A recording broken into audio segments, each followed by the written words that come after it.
بسم اللہ الرحمن الرحیم۔ السلام علیکم ورحمۃ اللہ وبرکاتہ۔ ناظرین، آج کی اس ویڈیو میں ہم صبح و شام کے اذکار کے بارے میں جانیں گے جو قرآن و سنت سے ثابت ہیں اور جنہیں پڑھنے کی بڑی فضیلت بیان کی گئی ہے۔ سب سے پہلے یہ عظیم ذکر ملاحظہ فرمائیں: سبحان اللہ و بحمدہ عدد خلقہ ورضا نفسہ وزنۃ عرشہ ومداد کلماتہ۔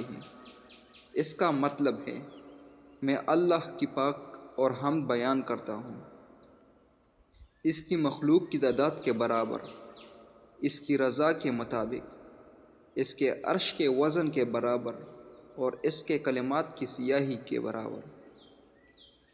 یہ ذکر ام المؤمنین حضرت جویریہ رضی اللہ تعالیٰ عنہا سے مروی ہے۔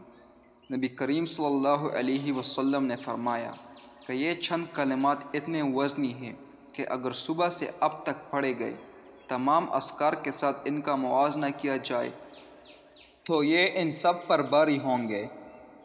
اس کے بعد آئیے قرآن مجید کے عظیم ترین آیت الکرسی کی طرف آتے ہیں۔ بسم اللہ الرحمن الرحیم۔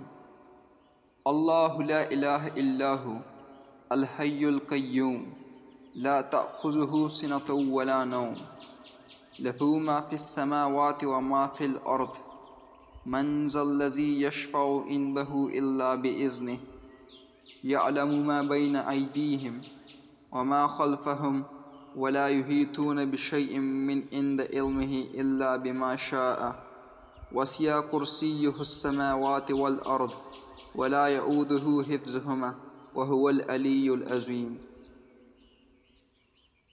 نبی کریم صلی اللہ علیہ وسلم نے فرمایا، جو شخص ہر فرض نماز کے بعد آیت الکرسی پڑھے، اس کے جنت میں داخل ہونے کے درمیان موت کے سوا کوئی چیز حائل نہیں رہتی۔ ناظرین، صبح و شام کے یہ اذکار نہ صرف ہمارے ایمان کو تازگی بخشتے ہیں بلکہ اللہ تعالیٰ کی حفاظت، رحمت اور سکون کا ذریعہ بھی بنتے ہیں۔ آئیے عہد کریں کہ ہم ان مسنون اذکار کو اپنی روزمرہ زندگی کا حصہ بنائیں گے۔ اگر آپ کو یہ ویڈیو پسند آئے تو اسے لائک کریں، شیئر کریں اور ریان اسلامک وائس کو سبسکرائب کرنا نہ بھولیں۔ السلام علیکم ورحمۃ اللہ وبرکاتہ۔